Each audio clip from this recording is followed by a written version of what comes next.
بسم اللہ الرحمن الرحیم۔ سامعین کرام، آپ سن رہے ہیں اردو ناول قانون، جنگل اور عورت، جس کے مصنف ہیں طاہر جاوید مغل، اور یہ اس سلسلے کی دوسری قسط ہے۔ مجھے امید ہے آپ کو میری یہ کاوش پسند آ رہی ہوگی۔ آپ نے اگر ابھی تک میرا چینل کہانی گھر سبسکرائب نہیں کیا تو ابھی میرے چینل کو سبسکرائب کر کے بیل نوٹیفیکیشن آن کر دیجئے تاکہ آنے والی ہر نئی کہانی کی اطلاع بر وقت آپ تک پہنچ سکے۔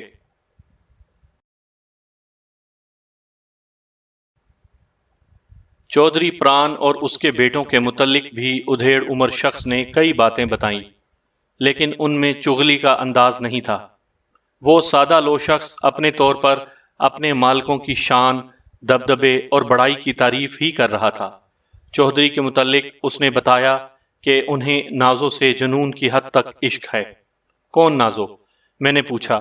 میرا خیال تھا کہ نازو کوئی لڑکی ہوگی، لیکن نبی بخش ادھیڑ عمر شخص کے جواب نے مجھے چونکا دیا۔ وہ بولا، نازو ایک گھوڑی ہے جی، آپ نازو کو نہیں جانتے؟ وہ آپ ہی کے گاؤں میں تو ہے، چودھری محبت علی کی ملکیت ہے، لاکھوں میں ایک گھوڑی ہے۔ سنا ہے چودھری پران نے اسے ایک میلے میں دیکھا تھا۔ انہوں نے محبت علی سے سودا کرنا چاہا، 30,000 تک قیمت لگائی، لیکن محبت علی نہیں مانا۔ بتانے والے بتاتے ہیں کہ چودھری پران نے سوگند کھائی تھی کہ وہ اس گھوڑی پر ایک دفعہ ضرور سواری کرے گا۔ گھوڑی، چودھری پران، محبت علی، بہت سے خیالات میرے ذہن میں گڈمڈ ہو رہے تھے۔ کہیں ایسا تو نہیں تھا کہ راجندر کا قتل بھی اسی گھوڑی کا شاخسانہ ہو؟ پھر مجھے یاد آیا کہ میں یہ گھوڑی دیکھ چکا ہوں۔ مجھے سواری کے جانوروں سے کوئی بہت زیادہ لگاؤ تو نہیں تھا، پھر بھی اچھی چیز نظر کو بھاتی ہے اور ذہن پر نقش ہو جاتی ہے۔ مجھے یاد آیا کہ جب میں نے اکرم عرف اکو کو شبے میں پکڑا تھا تو چودھری محبت علی تھانے میں اس کی ضمانت دینے آیا تھا۔ وہ جس گھوڑی پر آیا تھا وہ سفید داغوں والی ایک کمیت گھوڑی تھی۔ عیال سیدھے اور آنکھیں نہایت روشن تھیں۔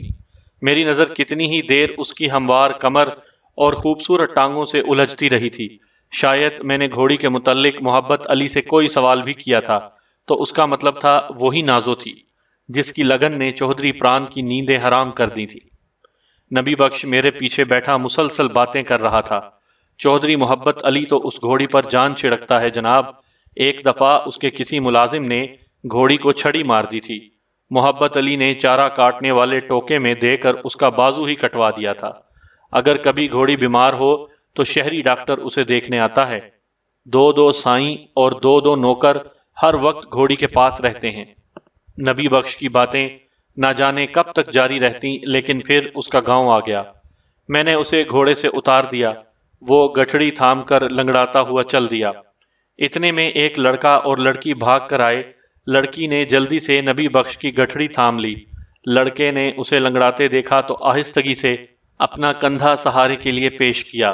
میرے خیال میں وہ اس کا بیٹا اور بیٹی تھے۔ اپنے باپ کے لیے کتنا احترام تھا ان کے دل میں۔ اور پھر میری نگاہ میں وہ منظر بھی گھوم گیا جب یہی شخص گھاس پر لوٹنیاں کھا رہا تھا اور ایک بے رحم ہاتھ اسے پیٹ رہا تھا۔ ہر شخص کسی چار دیواری میں قابل صد احترام ہوتا ہے۔ ہم یہ نہیں سوچتے کہ جس شخص کو چوراہے میں ذلیل کر رہے ہیں وہ کسی کا محترم ہوگا۔ کوئی بیوی اسے سرتاج کہتی ہوگی، کوئی بیٹی اسے ابا جان کہتی ہوگی، کسی ننھی منی بہن کے لیے وہ بھائی جان ہوگا۔ ہم کچھ نہیں سوچتے۔ وہ ایک تاریک رات تھی۔ آسمان پر چھائے ہوئے بادلوں نے سردی میں اور اضافہ کر دیا تھا۔ میں اپنے کمرے میں لیٹا چودھری پران اور چودھری محبت علی کے معاملے پر غور کر رہا تھا۔ مجھے شک ہو رہا تھا کہ چودھری پران کا آدمی راجندر محبت علی کی گھوڑی کھولنے کی کوشش میں ہلاک ہوا تھا۔ چودھری پران کا کہنا تھا کہ اس نے خودکشی کی ہے، لیکن یہ بات سمجھ نہیں آتی تھی کہ اسے اتنی دور آ کر خودکشی کرنے کی کیا ضرورت۔ اس نیک کام سے وہ اپنے گاؤں میں بھی فارغ ہو سکتا تھا، لیکن اگر ایسا ہوا تھا تو چودھری پران نے اپنے آدمی کے قتل سے فائدہ اٹھانے کی کوشش کیوں نہیں کی تھی؟ وہ آسانی سے اپنی دشمن یعنی محبت علی پر قتل کا الزام لگا سکتا تھا۔ سوچوں کا تانا بانا پھیلتا جا رہا تھا۔ اچانک کچھ آوازیں سن کر میں چونک گیا۔ ایسی آوازیں دیہات میں اسی وقت سنائی دیتی ہیں جب کوئی مصیبت آتی ہے۔ چور ڈاکو گھس آتے ہیں، کہیں کوئی لڑائی وڑائی ہو جاتی ہے یا نہر وغیرہ کا بند ٹوٹ جاتا ہے۔ میں اچھل کر بستر سے نیچے آیا اور ہولسٹر سے ریوالور نکال کر صحن کی طرف لپکا۔ گلی میں پہنچا تو مجھے ایک جانب روشنی دکھائی دی، کہیں آگ لگی ہوئی تھی۔ اگر میرا اندازہ غلط نہیں تھا تو آگ چودھری محبت علی کی بلند و بالا حویلی میں لگی تھی۔ میں نے اپنا گھوڑا کھولا اور سوار ہو کر تیزی سے حویلی کی طرف لپکا۔ ابھی میں حویلی سے نصف فرلانگ دور تھا کہ سرپٹ دوڑتے گھوڑوں کی آواز آئی، پھر آواز کا رخ یکدم تبدیل ہو گیا۔ گھڑ سوار کسی گلی میں مڑ گئے تھے۔ چند قدم آگے مجھے 15-20 دیہاتی نظر آئے۔ گھڑ سواروں نے یقیناً انہیں دیکھ کر ہی رخ بدلا تھا۔ مجھے دیکھتے ہی لوگوں نے پکار کر بتایا کہ بھاگنے والے اس گلی میں گئے ہیں۔ میں نے بلا تاخیر گھوڑا اس جانب موڑ دیا۔ اس وقت یکے بعد دیگرے 7-8 فائر ہوئے۔ میں نے 2 گھڑ سواروں کو خوف کے عالم میں واپس لپکتے دیکھا۔ انہوں نے مجھے چیخ کر کہا، آگے نہ جاؤ، ڈاکو رائفلوں سے مسلح ہیں، انہوں نے کئی آدمی ہلاک کر دیے ہیں۔ یہ ایک روح فرسا خبر تھی، لیکن ڈر کر جانا میرے لیے ممکن نہیں تھا۔ میں نے ریوالور ہاتھ میں لیا اور گھوڑے پر ذرا جھک کر تیزی سے اندھی گلی میں لپکا۔ گلی کے اختتام پر مجھے چند ہیولے نظر آئے۔ 4 افراد زمین پر پڑے تھے۔ ایک آدمی جو شدید زخمی تھا ٹانگوں پر زور دے کر اٹھنے کی کوشش کر رہا تھا۔ ڈاکوؤں کا کہیں پتہ نہیں تھا۔ میں چھلانگ لگا کر گھوڑے سے اترا، لڑکھڑانے والے شخص کو سہارا دیا۔ اس کی دونوں ٹانگوں پر گولیاں لگی تھیں۔ زخمی کو ایک بند دروازے کے سامنے ڈال کر میں نے زور سے دروازہ کھٹکھٹایا۔ دروازہ کھلا اور ایک خوفزدہ صورت نظر آئی۔ یہ ایک نوجوان تھا۔ اس نے ایک ہاتھ میں لاٹھی اور دوسرے میں لالٹین پکڑ رکھی تھی۔ میں نے اس سے لالٹین جھپٹی اور زمین بوس افراد کا معائنہ کرنے لگا۔ 2 افراد موقع پر ہلاک ہو گئے تھے، ایک معمولی زخمی ہوا تھا۔ چوتھے شخص کو دیکھ کر میں بری طرح چونکا۔ وہ بلال شاہ تھا۔ وہ ایک مرے ہوئے شخص پر اوندھے منہ پڑا تھا۔ پہلے تو میں سمجھا کہ اس دفعہ وہ کام آ گیا ہے، لیکن پھر اس کے جسم میں حرکت پیدا ہوئی اور وہ اٹھ کر کھڑا ہو گیا۔ میں نے لالٹین اوپر اٹھا کر دیکھا، اس کا چہرہ ہلدی کی طرح زرد ہو رہا تھا۔ اس دوران گلی کے کچھ اور دروازے کھل گئے۔ جلد ہی وقوع پر لوگوں کا ہجوم نظر آنے لگا۔ مرنے والوں کی ورثہ لاشیں پہچان کر چیخنے چلانے لگے۔ کچھ لوگ ڈاکوؤں کے تعاقب کا مشورہ دے رہے تھے، لیکن میں جانتا تھا سہارنپور کی تاریک رات میں ڈاکوؤں کو ڈھونڈنا سمندر میں گرا ہوا سکہ تلاش کرنا تھا۔ یہ علاقہ اگر ڈاکوؤں کی آماج گاہ بنا ہوا تھا تو اس کی کچھ وجہ تھی۔ یہاں کا چپا چپا پناہ گاہ اور گوشہ گوشہ گھات تھا۔ چودھری محبت علی کی حویلی میں بھڑکنے والی آگ مدھم پڑ چکی تھی، لیکن روشنی ابھی برقرار تھی۔ ڈاکوؤں سے مایوس ہو کر لوگ حویلی کی طرف لپکے۔